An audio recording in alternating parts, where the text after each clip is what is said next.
Okay, before I get into the article itself, click the links for Odysee, chute, or to make video suggestions on coffee. I'm going to get to the shot that we're going to talk about. Just kind of soak in these images for a second. Short hair. Short hair in general is a tough look to pull off. You've got to be model lean to make it everything look like it's proportional. And I say this literally with a shaved head at 300 pounds of buttery goodness. But I'm not playing Supergirl, though it would be stunning and brave. You would need some serious wire works to hold me up. And I'm not going to name names, though it's tempting. I've noticed some other people on live streams in CG as well as myself have perhaps put on a pound or two. Oh my gosh. Anyway, sorry about that. I won't name names. The thing is, sex sells, and I don't mean anything graphic by that, though I really want to name names because it's so damn funny. But the choice of, oh, I might as well just get into it. Oh, what an adorable picture this. Look at that kitty. That is like everything fun about comics. And this whole aesthetic, this vibe of comics is this right here. Come on, get in there. That kind of energy is what used to be great about comics. I know that sounds weird. But what I meant by that is the choice of pants over a skirt. If you get those options, you're going to have to go with a skirt, because otherwise, with the short hair, she looks a wee bit mannish. Now, in real life, like I showed you, those admittedly were her model pics, but she is adorable. But in film, everything needs to be an exaggeration, and the camera adds quite a bit of weight. And say you're 5'7" and like 130 pounds. In real life, that's great. Fit, athletic, whatever. But on camera, you look like a humpback whale. You gotta have to drop those last few pounds of fat and gain a little bit of muscle. Just cut the carbs and focus on cleans and presses. I suspect the goal was to make her sexually ambiguous because of the whole Joker planet Weimar world that we live in now. And like I showed you, she's got some very small boobs. They're great for her body. They're very perky, those upturned kind of, I don't know, whatever. 10 out of 10. And I just checked, she is over 18. So she's got great boobs. But the costume squashes them flat. And then you combine that with short hair.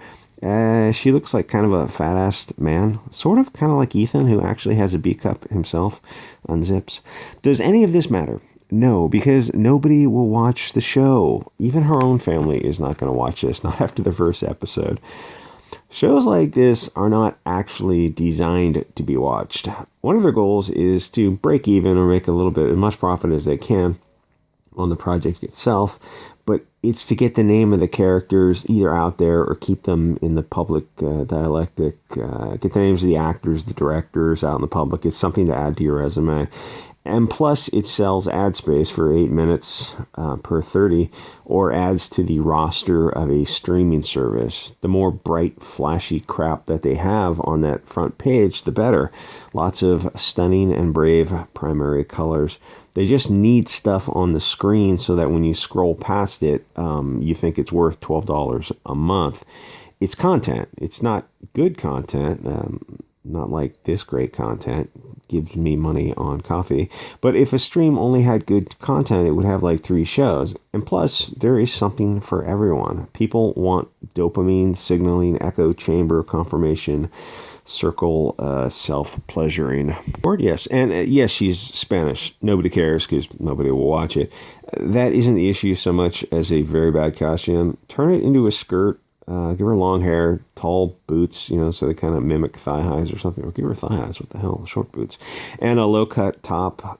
She looks like an idiot wearing this getup. I think the vibe they're going for is gender bending, but that only works if you're a rock star because the focus is on the music. Some of these shows are actually too bad to even hate watch. Vagrant Queen and Batwoman. In this and a few others, you can't even watch a whole 30 minutes. It's like high school kids were given $10,000 cameras, reflector lights, and a boom mic. So it looks good when you take a still, but the writing is insane. And actually, now that I think about it, I think high schoolers would do a better job because they would probably focus on a simpler story. You fight the bad guys, you go up against the criminal mastermind with a cat and a glove and all that, and you've got a little romance in there. But adult SJWs are on another level of crap.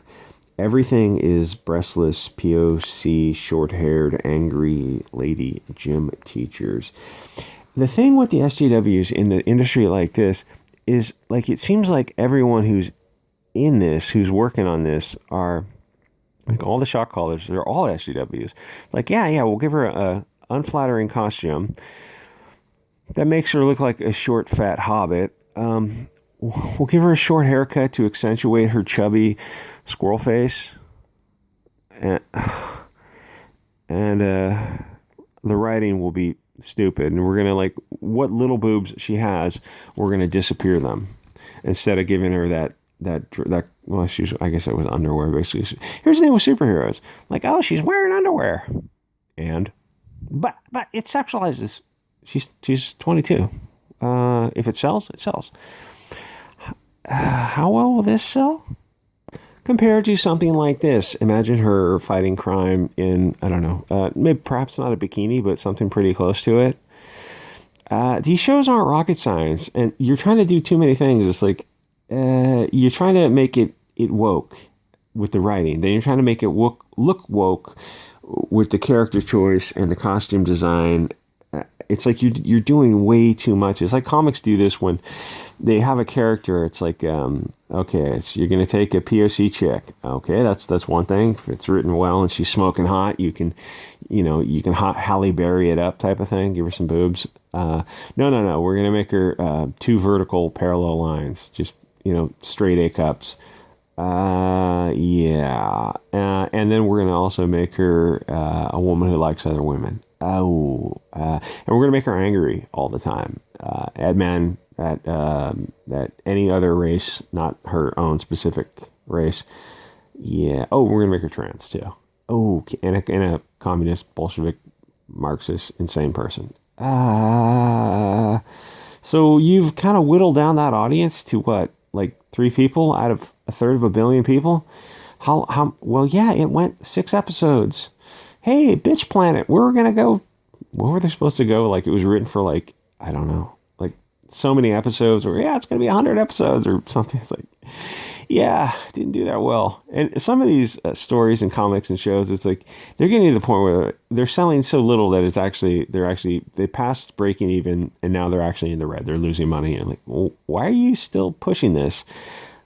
Because it makes Kelly Sue DeConnick look bad if they cancel it before it goes a whole 12 issues. It's like, yeah, but by issue 8, it was down to 800 issues sold, and my God, in that they were printing pictures of the girls who were getting tattoos that said BP on the tattoos, and the tattoos actually admittedly looked really cool for Bitch Planet. For something that was like 1,000 issues sold in a country of 330 million people, you're telling me you couldn't find more women to buy this? Well, it turns out women actually don't buy comics. Sorry if you're in the comics community, or when they do buy comics, they're buying Batman, Spider-Man, the normie stuff that actually has top quality writers on it. They're not buying this, like, anger. Just Sue DeConnick has got to be the angriest woman. All these people, there's this guy on YouTube. He's got like 900 subs, and he does these interviews with all these SJWs. And he's got 916 subs. I'll try to put his link down if I remember. And I'm thinking, oh, he's getting all these great interviews, all these people. And, it's like he got 16 views on an interview with, like, Kelly Sue DeConnick or all these other idiots. And then I'm thinking, well, wait, these are not, like, yes, they're in the industry and you know their names, but these aren't great interviews. These people are idiots. Like, they're offering nothing. They're bringing nothing to the table in an interview because they're idiots. They're bad writers. They're bad storytellers because they're not telling story. This is like who's that guy who wrote that book, Eulogy on advertising back in the 80s? It's an advertising guy who's talking about the psychology of advertising. He's wrote a couple books on advertising. I know I mispronounced his right name, but you know what I'm talking about. That's what the interview is more like. It's an interview with somebody who's telling you where to put things on the shelf to catch the eye, how to make somebody want, how to make somebody desire. These 2 images speak of desire. It's like this is something beautiful, and you don't know anything about the person, but it's something beautiful. Those other pictures I showed you are advertising pictures, but they're like reverse advertising. They're designed to repel you, but then make you feel bad for being repelled. Because here's like feeling bad for not wanting garbage. Oh, but it's diverse and stunning and brave. Yeah, all those things are just Bolshevik talking points. That's all commie talk. But diversity, my college professor. Your college professor is a Bolshevik. He's an idiot. And you're an idiot if you're pushing this stuff. Nobody's watching our show. If you don't like my comics, yeah, we don't like your comics. Nobody bought them. Nobody's buying any of your comics. I don't know what any of these people are doing now because I haven't been keeping track of it. Anyway, my point is, this is going to be like 5 minutes. This sells. Oh, my other point was this guy's got 916. And he's doing these great interviews, and I thought, no, they're not great interviews. None of these people are great. Mark Waid goes and does interviews with that other guy. I can't remember everyone's names. They're not great interviews. Like, these people are idiots. Mark Waid admittedly had talent at one time. He lost his mind. But a bunch of these other people never had talent. Like Gail Simone. When was she good? I remember Zach saying years ago, talking about some of these people, he said, oh yeah, they used to be good. And I'm thinking, when? When were they good? When were some of these people good? Facts, not in evidence. Please show me the work. It's like, oh, I guess they never were good. But they've been in the industry. You're like, yeah, it's a weird thing when you have people who are like, these people have been writing comics for like 10 years and they suck. Like, they sucked all 10 years. They just sucked on toast for 10 years. All of it was sucked. Just crap. Like, okay, you put out 2,000 stories and they're all garbage. Yeah. That doesn't make sense. Why are they working? Why are they hired? Good question.